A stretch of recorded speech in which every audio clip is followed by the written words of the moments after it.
So that was for filter methods. Let's move on to multivariate approaches. Basically, multivariate approaches were created because univariate approaches don't always work. Why is that? Where we need to consider scenarios that are not considered by filter methods. And so, for example, oftentimes the features might interact with each other and with the final class. So, for example, you might find that one individual feature and the label are not correlated, but maybe the interaction of or two or more features are correlated with the final class or with final labels. And so that's something that univariate methods don't take into account.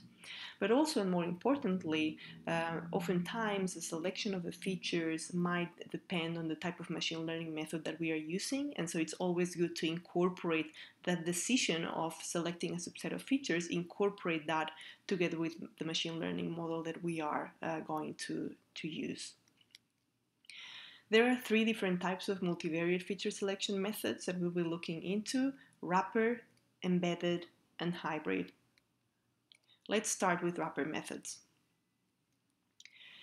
So wrapper methods have two main tasks, okay? The first one is define the subsets of features, and the second one is evaluate for that specific subset of features, what's the predictive accuracy of the classifier, okay? And we basically repeat this process with different subsets that we create in that search. Obviously, the final subset that we select is the one that yields the most accurate model. So if we look at this slide, here I'm trying to compare filter methods with wrapper methods. As you can see, filter methods are just approaches that first apply a filter on the features, and then that's the final set of features that we have, and we run the machine learning model, and that's it, okay? On the other hand, wrapper methods, what they do is that there's going to be an approach to identify subsets of features that we might want to consider. And then for each of those feature subsets, and we're going to have multiple of them. And for each of those feature subsets, we're going to run the predictor, okay, and then decide whether, we want to basically continue to explore other subsets of features. So if we compare filter and wrapper methods, generally wrapper methods have been reported in the literature to achieve higher accuracy, okay? Mostly because we are using the machine learning model or the classifier that that will be our end objective. It's being incorporated in that decision. Wrapper methods, obviously, when compared to filter methods, are slower because we are training a classifier, and that always takes more time than running a statistical analysis between two distributions or multiple statistical analyses between, distributions and labels. And something that's let's say less positive about wrapper methods is that the outcomes of the wrapper method is going to be very model dependent, right? So if we are developing a wrapper method for, say, a linear regression or a supervector machine, that might not work as well. The subset of features that we have selected might not work as well for another method, okay? Because again, it's extremely dependent on the machine learning model. Why do we need wrapper method? So I basically said that the first element of a wrapper method is the definition of the subsets of features that we are going to run through the machine learning model. Okay, and so the first question that you might have is, why do we even need to select subsets of features, right? Why don't we just consider all the possible subsets of features that we have and evaluate all of them through the machine learning model and just pick the subset that gives us the highest accuracy? Well, the reason for that is just, the search space is just simply too large, okay? If you compute the total number of subsets given, n features that we have, if we compute the total number of subsets, considering subsets from 1 all the way to k different features, the number of total subsets is what you have there. And of course, this is just, combinations of n elements taken in k by k. And so, that total number is really high. And so when we have a large number of features, that's just, not achievable. And so what we propose here are wrapper methods. And what wrapper methods do is that basically when the search is too large, rather than expanding all the different combinations of features that we have, okay, what we can do is use some type of heuristic to reduce the number of subsets of features that we are going to consider. Obviously, the outcome of this is that, highly probably the final subset of features that we pick, it's not going to be the optimal subset of features. But on the other hand, by applying wrapper method heuristics, we can actually solve the problem with limited computational resources and, within a reasonable amount of time.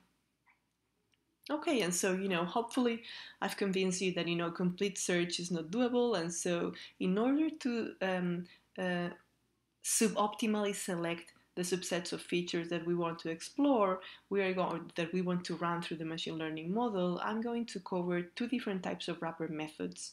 There are many more, but these are the two that I'm going to cover in this course. The first one is forward feature selection, which you can also see in many places as sequential forward feature selection, or SFS.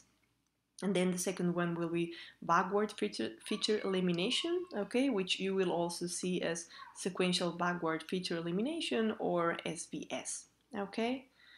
And so for sequential forward selection, basically how does it work? So the idea is that, we start with an empty feature set. So, we have a set with no features, and we're going to select the first feature in our data set, okay?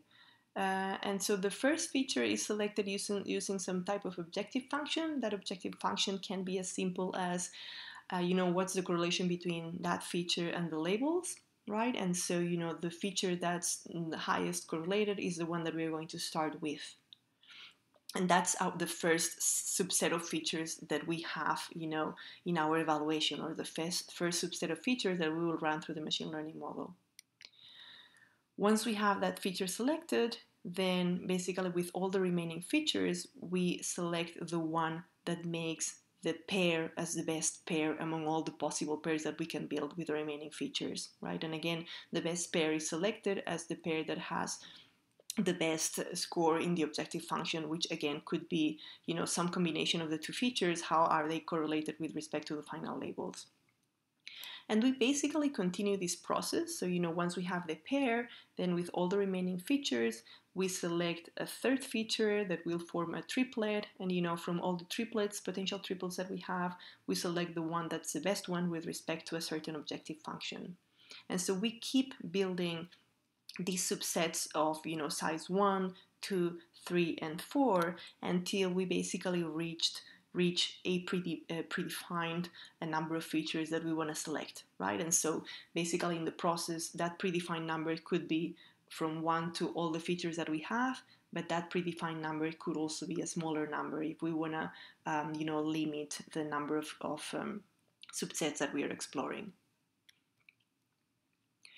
How can we show this graphically? So what I'm showing here is, how forward selection works. And so imagine that we have these 4 features, and B is the best feature with respect to the optimization function that you have selected. And so, again, that could be like, for example, relationship between the feature and the labels. And so B is the first feature that we select, and that could be the first subset that we consider, which could be a subset of size 1. In order to create a second subset, what we could do is from all the remaining features, we would build pairs.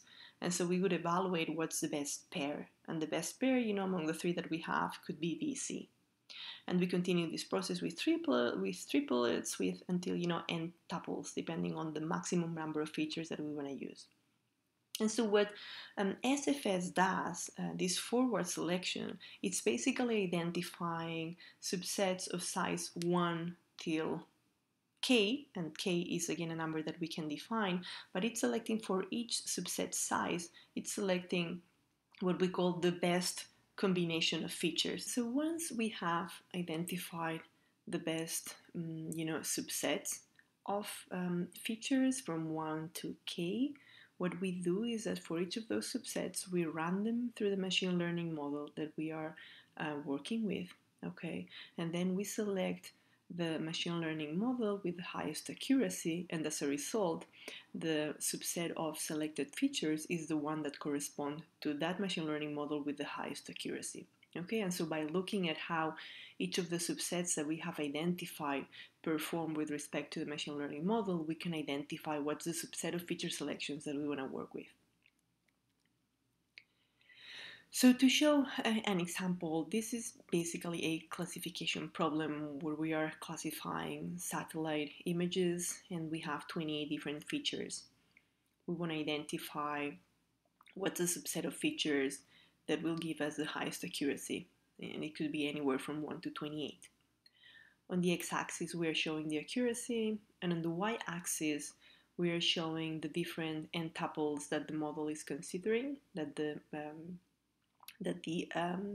forward selection model is considering. Okay, and so what the blue arrow is representing is that as we move from the last feature here, as we move from this feature upwards, we're just adding features that represent, the best pair, the best triplet, the best subset of 4, the best subset of 5, and so on, right?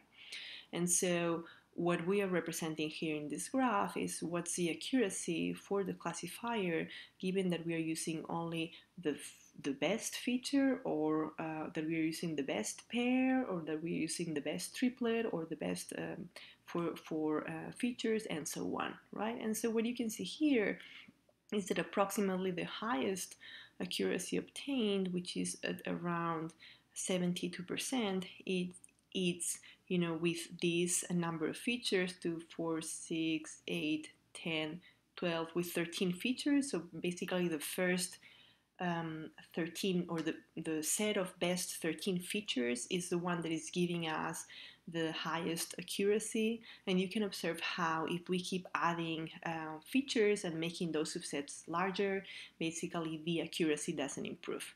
Okay, so the outcome of this sequential forward sequential selection could be that the subset of these initial 13 features is the one that's giving us the highest accuracy, and those are the features that we're going to select.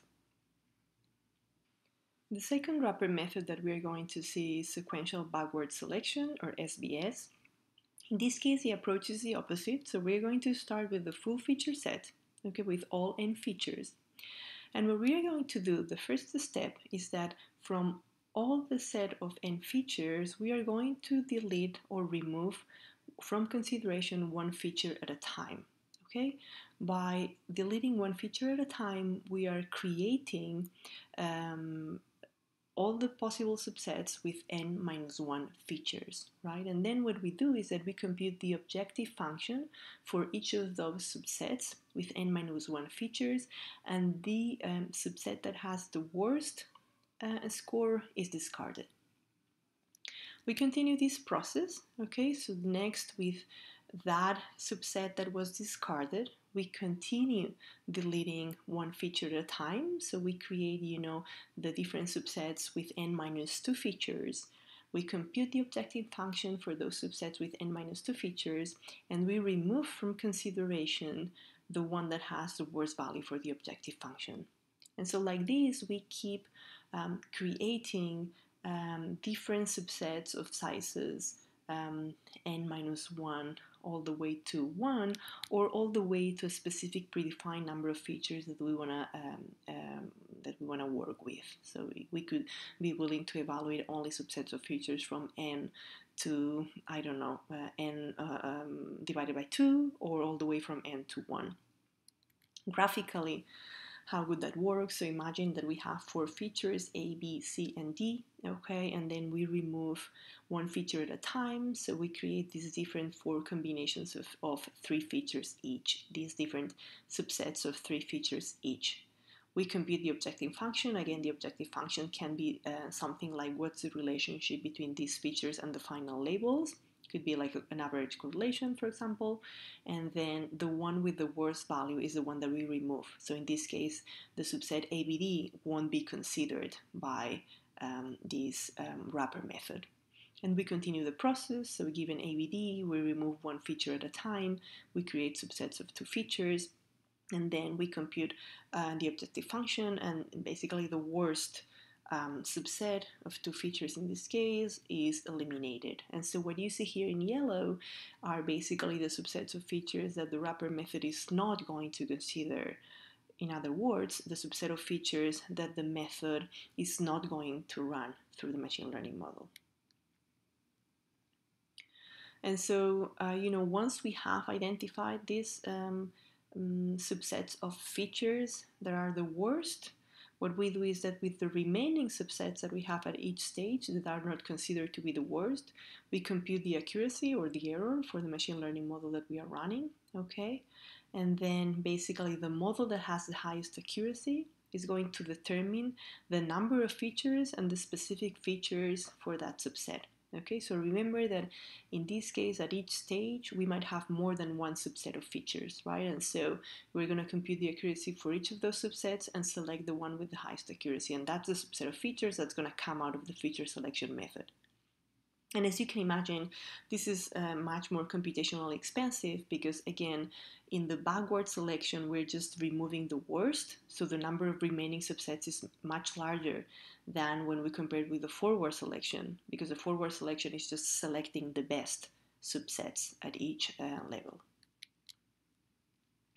And the same example, satellite image classification with 28 features with the backward selection. So again, what you see here on the x-axis is the accuracy, and on the y-axis, what we are observing are basically the features that we are removing at each iteration. Okay, so we start with a model that has all of the features, and then what we see is the model with n features, and then what we see is models with n-1, n-2, n-3, and specifically the model with the highest performance. And what you can see here is that, once we remove, what is this, 2, 4, 6, 1, once we remove 8 different features, basically the accuracy doesn't improve. Okay, so in this case, we would end up with a model that has 20 different features. And that's the one that gives the highest accuracy. Okay. And then finally, I'd just like to briefly mention that there's also a bidirectional search, which is basically a combination of the forward and the backward selection processes. And so, we start the forward selection with an empty set, we start the backward selection with a full set, and then basically to warranty convergence towards like a non-optimal solution, there are two conditions. So whenever a feature is selected by the forward method, the backward method cannot delete it.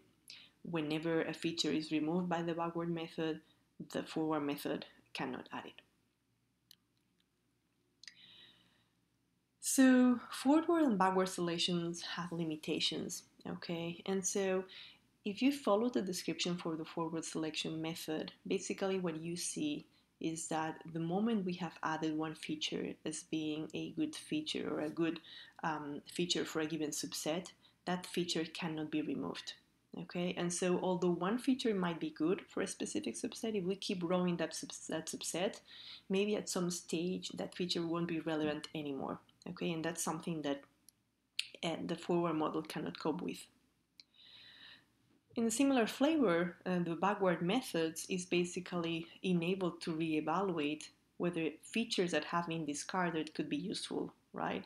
And so, at some point, we might have discarded for a specific combination of features, okay, for a specific subset, and then that's something that we cannot backtrace on. There are solutions that look into enhancing those limitations, and you have some names there if you are curious about them. We are not going to cover them in this course, but basically there are some approaches that they don't solve it, but they try to somehow minimize this a little bit.